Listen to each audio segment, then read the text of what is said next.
Hello friends, आज हम बात करेंगे इंपॉर्टेंट टॉपिक के बारे में। काफ़ी लोग इस तरह की प्रॉब्लम से परेशान रहते हैं कि उनका हार्ट रेट नॉर्मल या बेसलाइन ही ज़्यादा रहता है। नॉर्मल व्यक्ति का आप मान के चलिए हार्ट रेट जो है 60 टू 80 बीट्स पर मिनट के आसपास लगभग रहना चाहिए। लेकिन कुछ लोगों में ऐसा होता है कि हार्ट रेट उनका नॉर्मली 100-110 के आसपास ही रहता है और कुछ काम करते हैं या मेहनत का काम करते हैं तो वो ज़्यादा बढ़ जाता है, बहुत ज़्यादा बढ़ जाता है। तो ये परेशानी लोग को रहती है। हालांकि देखिए, इसमें ये आपको मन से निकाल देने की ज़रूरत है कि इसकी वजह से हार्ट फेलियर नहीं होगा। टैकीकार्डियोमायोपैथीज वगैरह या जो हार्ट फेलियर होती है हाई हार्ट रेट में, वो बहुत ज़्यादा हाई हार्ट रेट में होती है और जब बिल्कुल अनकंट्रोल्ड वे में हार्ट रेट चल रहा हो, बहुत ज़्यादा हृदय गति हो रही है, 150-200 से ऊपर जा रही हो, तो ही ज़्यादातर देखने को मिलता है।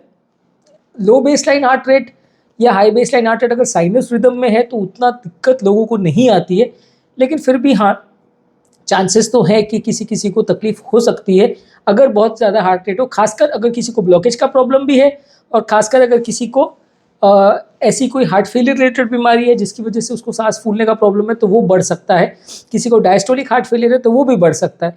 तो इसलिए माना यह जाता है कि किसी का हार्ट रेट अगर 60 बीट्स के आसपास रहे तो वो उसके लिए बेस्ट है। 60 टू 80 बीट्स के आसपास, रेस्टिंग में 60-70 के आसपास हो, चलने फिरने एक्सरसाइज करने के पास 80-90-100 के आसपास हो जाए तो चलेगा। जहाँ हार्ट रेट बेसलाइन 100-125 हो है और अगर कुछ काम करने के बाद 150 को क्रॉस कर जाता है तो उसे अच्छा सिनेरियो नहीं मानते, तो उसमें पेशेंट को ट्रीटमेंट की कभी कभी ज़रूरत पड़ती है। तो आज हम बात करेंगे इसके क्या कारण हैं, टिप्स कैसे इसको कंट्रोल करें, उसका एक अलग वीडियो करेंगे जो कि आप मेरे चैनल पर चेकआउट कर सकते हैं। आज सिर्फ कारण पर बात करेंगे। ऑब्वियसली कारण आपको समझ में आएंगे तो इनमें से आपको जो कारण है उसको अगर आप रूल आउट कर सके या ट्रीट कर सके तो बीमारी को भी ट्रीट कर सकेंगे। तो पहले आज कारण पर डिस्कस करेंगे। टॉपिक पर जाने से पहले जो लोग हमारे चैनल पर नए हैं उन्हें रिक्वेस्ट करूँगा कि चैनल को सब्सक्राइब करें और वीडियोस को ज़्यादा से ज़्यादा लाइक और शेयर करें। सबसे ऑब्वियस रीज़न, अगर किसी को हाई हार्ट रेट हो रहा है तो स्ट्रेस और एंग्जाइटी इसमें एक बहुत इंपॉर्टेंट फैक्टर माना जाता है। अगर मेंटल स्ट्रेस बहुत ज़्यादा है, दिमाग में टेंशन बहुत ज़्यादा है तो हृदय की गति थोड़ी ज़्यादा रहेगी। ये इसलिए होता है कि जब मेंटल स्ट्रेस होता है तो बॉडी में स्ट्रेस हार्मोन ज़्यादा अमाउंट में निकलते हैं। ये स्ट्रेस हार्मोन्स आपका मेंटल स्ट्रेस बढ़ाते हैं और ये स्ट्रेस हार्मोन्स आपकी हार्ट की गति को भी बढ़ाते हैं। ये स्ट्रेस हार्मोन्स आपके हार्ट को फेलियर भी करवा सकते हैं, हार्ट अटैक का चांस भी बढ़ा सकते हैं। तो ऑब्वियसली अगर आपको मेंटल स्ट्रेस है या दिमाग का टेंशन है तो स्ट्रेस और एंग्जाइटी के लिए मेडिसिन लीजिए। तो उससे आपका, या योगा मेडिटेशन या इस तरह की चीज़ें भी कर सकते हैं, तो इससे आपका स्ट्रेस लेवल्स कम हो जाएगा, इससे हार्ट अटैक आने का चांस कम हो जाएगा, इससे आपका हार्ट रेट जो बेस लाइन ज़्यादा है वो कम हो जाएगा।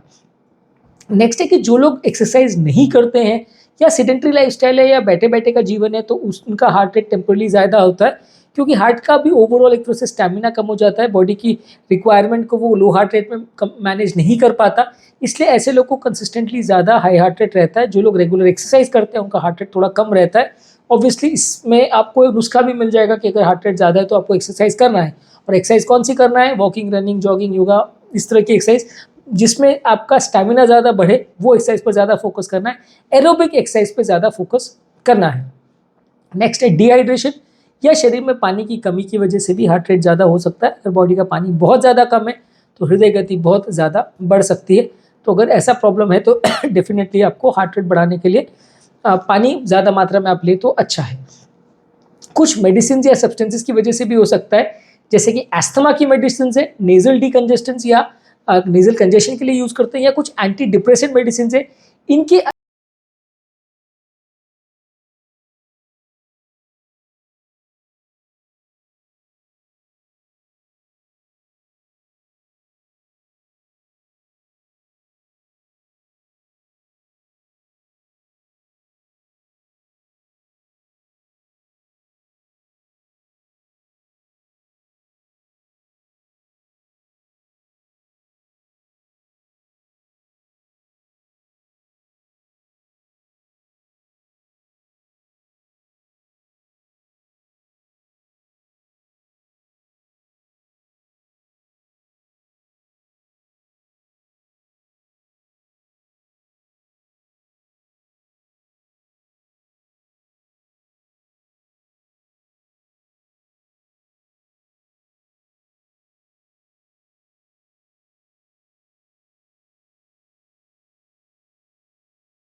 हो तो एक कंपनसेटरी रिस्पॉन्स की वजह से बॉडी में स्ट्रेस हार्मोन्स बनते हैं जो आपकी हार्ट रेट को बढ़ा देते हैं। तो अगर लो ब्लड प्रेशर है तो भी हार्ट रेट ज़्यादा हो सकता है, चाहे वो दवा की वजह से हो या बेसलाइन ही आपका ब्लड प्रेशर लो तो भी हो सकता है।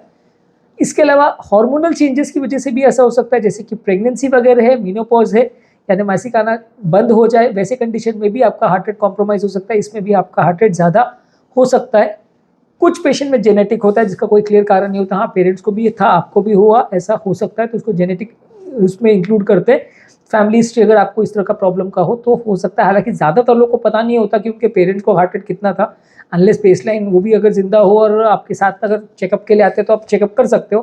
पर बहुत सारे पेशेंट्स को पता नहीं रहता कि उनके पेरेंट्स का हार्ट रेट कैसा था, कभी चेक नहीं किया होता है, तो आप साथ में उनको लेके आ सकते हैं या साथ में उनको इवैल्यूएट कर सकते हैं या पल्स ऑक्सीमीटर से उनका हार्ट रेट भी चेक कर सकते हैं कि उनका हार्ट रेट कैसा है।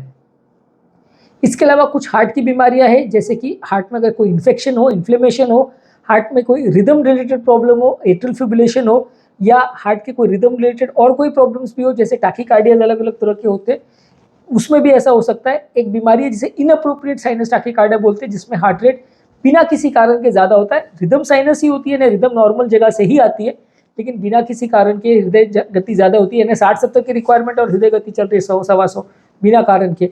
ऐसा वायरस इन्फेक्शन की वजह से भी हो सकता है, जो वायरस आपके साइनस नोड को रीसेट कर देते हैं और साइनस नोड को डैमेज कर देते हैं, जिसकी वजह से उनका कंट्रोल सिस्टम और रेट रिस्पॉन्स मैनेज करने का जो उनका सिस्टम है वो कॉम्प्रोमाइज हो जाता है, जिससे हार्ट रेट ज़्यादा आ सकता है। तो साइनस नोड डिस्फंक्शन या सिक साइनस सिंड्रोम या इनअप्रोप्रिएट साइनस टैकीकार्डिया में हृदय गति ज़्यादा हो सकती है। किसी भी तरह का अगर रिदम रिलेटेड प्रॉब्लम है तो गति ज़्यादा हो सकती है।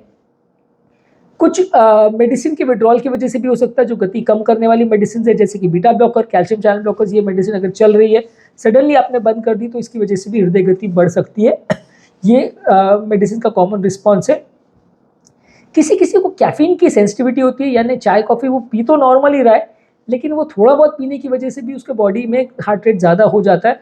तो 1-2 कप चाय कॉफ़ी की वजह से भी आपको ऐसा हो सकता है। ये है या नहीं जांचने के लिए आप चाय कॉफ़ी बिल्कुल बंद करके देखिए, अगर उसके बाद आपका हार्ट रेट बिल्कुल नॉर्मल आ जाता है तो मान सकते हैं कि कैफीन रिलेटेड ऐसा हो सकता है। ये कम केसेस में होता है लेकिन हो सकता है।